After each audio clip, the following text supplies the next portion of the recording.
వాని బిహేవ్ మంచిగా లేదనుకోండి, సార్ ఇగో ఈయన ఇట్లా చేస్తున్నది చెప్పండి, నేను అతనికి చెప్తారే బాబు డుమ్మలు కొట్టవద్దు, నీకు పెట్టిస్తున్నా, నువ్వు ఇట్లనే డుమ్మలు కనుక కొడితే నేను నీ గురించి ఏం మాట్లాడను అని చెప్తా. మీరు ఒక కార్మికుడు ఆయన తాగిండు, మన కాంట్రాక్టర్ దాగిపించిండు, కొట్టకండి. మన కార్మికుడికి అవి కొట్టి ఈ చూస్తూ ఉంటారు వీళ్ళు. అవో కార్మికుని కొడతారా భయ్, మళ్ళీ వీరే చెప్తారు ఆయన తప్పు చేసిండొచ్చు, ఆయన తాగిండొచ్చు, అయితే కొడతారా మీరు? అది కరెక్టేనా అని నా ఫోటో పెట్టలేదు. తమ్మి నా ఫోటో పెట్టకు, రేపటి నుంచి ఆయన ఫోటో పెట్టు, నా ఫోటో ఇవ్వాలని నాకు అవసరం. అయితే నేను ఏమంటున్నా, ఇవాళ మూర్తి గారికి గిట్ట 3 రోజుల టైం ఇచ్చిన, డీసీఎల్కి ఇక్కడికించే మాట్లాడిన, రేపు జేసీఎల్కించి గిట్ట ఇక్కడికించే మాట్లాడిన, రేపు గవర్నమెంట్లో మంచి పదవుల్లో వస్తుంది. మీ కార్మికుల చట్టాల గురించి మాట్లాడే అవగాహన నాకుంది. లేబర్ డిపార్ట్మెంట్లో పనిచేయాలి, కార్మిక చట్టాలు తెలుసు. ఎవరో అన్న గోపాల్ రెడ్డి అన్న మీకు చెప్తున్నా, ఏదో యూనియన్ లీడర్ వచ్చిండు, ఇంతకుముందు యూనియన్లు పెట్టిండు, నీ ఎంత నా ఎంత అని తీసుకురు, మళ్ళీ పారిపోయారు. ఈ రాముల గారిని కొనే ఇది చేయకండి, వాళ్ళ హక్కులను ఇవ్వండి. ఇప్పటికే అన్నారు శంకర్ జనార్దన్ రెడ్డి, పక్క జనార్దన్ రెడ్డి.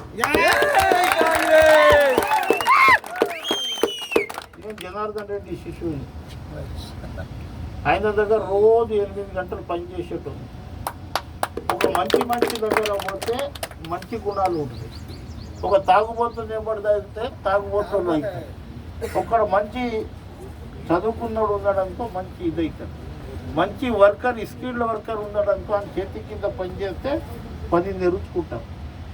కానీ ఎవరు తాగిపించిరని ఏదో చేస్తే తమ్మి ఒకటే రోజు తాగిపిస్తారు, 2వ రోజు నీ తమాషా చూస్తారు, అందరు కలిసి నిన్ను కొడతారు.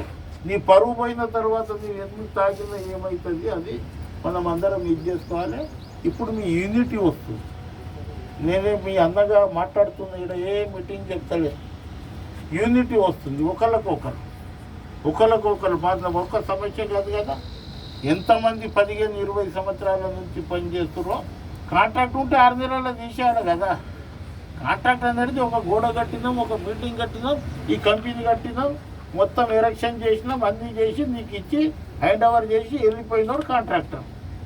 సంవత్సరానికి 365 రోజులు ఇంటూ 24 గంటలు పని నడుస్తాడు కాంట్రాక్టర్. ఎట్లయితాడా? కాంట్రాక్ట్ అంటే చట్టం లేముందంటే కాంట్రాక్ట్ అబాలిషన్ బోర్డు ఉండే ఇంతకుముందు. నేను ముఖ్యమంత్రితోటి మాట్లాడతా, కనీస వేతనాల చట్టానికి మొన్న చైర్మన్ వేయించిన, కాంట్రాక్ట్ అబాలిషన్ బోర్డు గిట్ట పెడతా, ఏ ఏరియాలో కాంట్రాక్ట్ లైసెన్స్ ఇవ్వాలి, ఏ ఏరియాలో ఇవ్వవద్దు, ఆ కాంట్రాక్ట్ అబాలిషన్ బోర్డుకు రద్దు చేసే అది ఉంటుంది. అట్లనే డీసీఎల్కు కాంట్రాక్ట్ అబాలిషన్ యాక్ట్ ఒక చట్టం ఉంది. ఆ చట్టంలో వాళ్ళకి ఏంటంటే పైసలు ఇస్తే ఎక్కడైనా చేసుకోపో అనేది ఇస్తుంది. ఎవరికి తెలియదు కదా. మీకు క్యాంటీన్లో పనిచేయాలి, గార్డెనింగ్లో పనిచేయాలి, లోడింగ్లో పనిచేయాలి, తర్వాత హౌస్ కీపింగ్లో పనిచేయాలి, చెట్లకు నీళ్ళు పోయాలి, అదానికి కాంట్రాక్ట్ లైసెన్స్.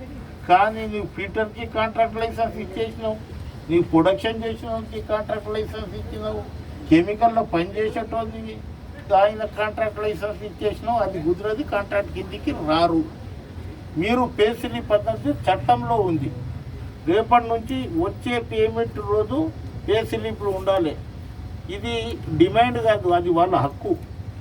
నేను ఎన్ని రోజులు చేసినా ఏది బాండెడ్ లేబరా వాళ్ళు ఎంత ఇస్తున్నావు, జీతం అంత ఇచ్చినా పో అంటే ఏంది, పొలంలో పని చేస్తున్నావా?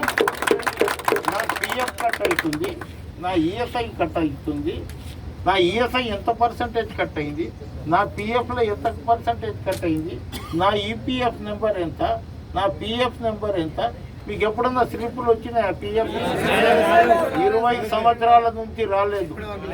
రేపు పిఎఫ్ కమిషనర్ దగ్గర 13వ తేదీ నేను స్టార్ క్యాంపెయినర్ ఉందా, 12వ తేదీ వరకు 11వ తేదీ వరకు దొరకను, 13వ తేదీ ఎలక్షన్ అవుతుంది, 14వ తేదీ నేను వచ్చి స్వయాన మీరు అప్పటి వరకు ఎవరెవరు ఎన్ని సంవత్సరాల నుంచి చేస్తున్నారు, మీ పిఎఫ్ ఎంత కట్ అవుతుంది, దాని వివరాలు కనుక ఇస్తే నేను పిఎఫ్ కమిషనర్ దగ్గర కూర్చొని వీళ్ళ మీద ఎంక్వైరీ చేయించి ఎవరిదైతే పిఎఫ్ కట్ చేయలేదో వాళ్ళందరికీ పిఎఫ్ ఏరియాస్తో సహా ఇప్పిస్తాం. ఇప్పుడు నుంచి కాదు నువ్వు ఎప్పటి నుంచి జాయిన్ అయ్యిందో. మీరు ఒకసారి A1 బిర్లా సిమెంట్ ఫ్యాక్టరీ ఆడ 20 మందికి పిఎఫ్ ఇస్తుండే సంవత్సరానికి. నా అటువంటి లీడర్, రాజు అటువంటి లీడర్ నీకు పిఎఫ్ ఇప్పించిన నాకు 20,000 ఇవ్వమంటుంది. అట్లా సంవత్సరానికి ఒక 20-30 మందికి ఇచ్చి 20,000 తీసుకుంటుంది.